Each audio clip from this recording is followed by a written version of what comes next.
À vous qui avez du prix aux yeux du Seigneur, je dis shalom. Que le bonheur et la grâce de Dieu ne vous fassent pas défaut, que cette année nouvelle 2023 soit une très bonne année pour vous. Je voudrais partager avec vous au sujet d'un message très important que j'ai réservé pour vous. Ce message est intitulé « La lettre de Marie à l'humanité ».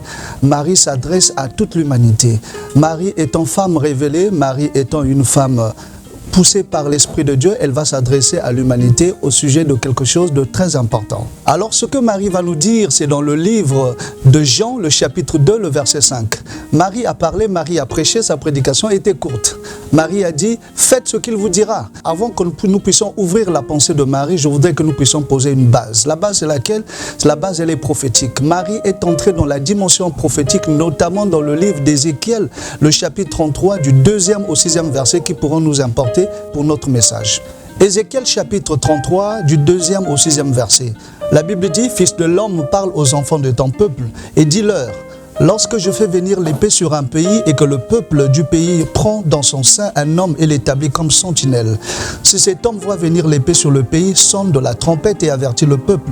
Et si celui qui entend le son de la trompette ne se laisse pas avertir et que l'épée vienne le surprendre, son sang sera sur sa tête.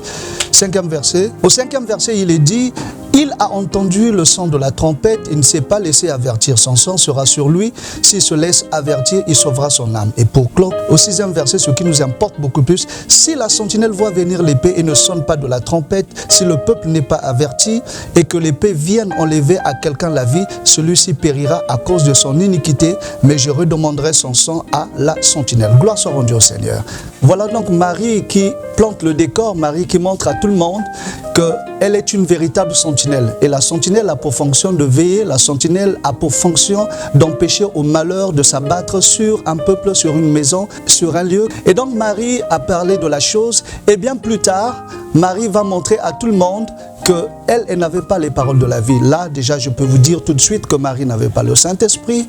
Marie n'était pas la médiatrice entre les hommes et Dieu.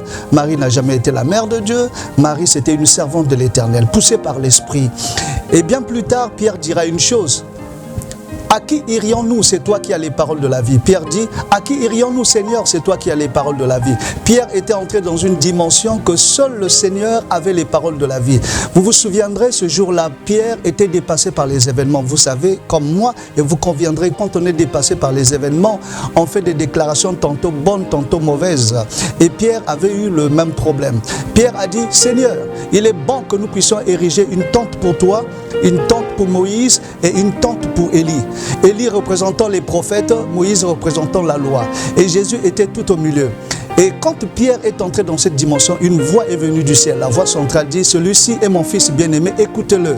Cette voix voulait simplement montrer qu'on ne devait pas écouter Élie, on ne devait pas écouter Moïse.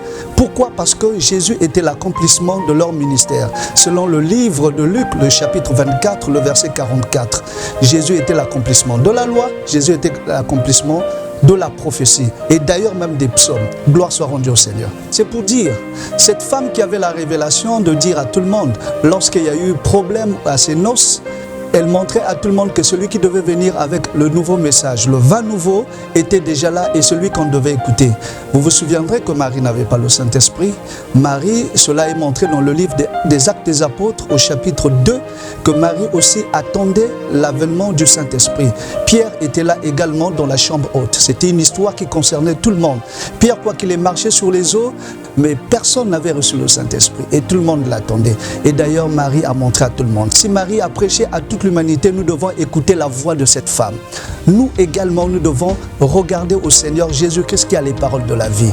Aucun homme ne parlera pour toi et que ces paroles produisent la vie au-dedans de toi. Aucun homme ne te sortira des ténèbres pour t'emmener à la lumière.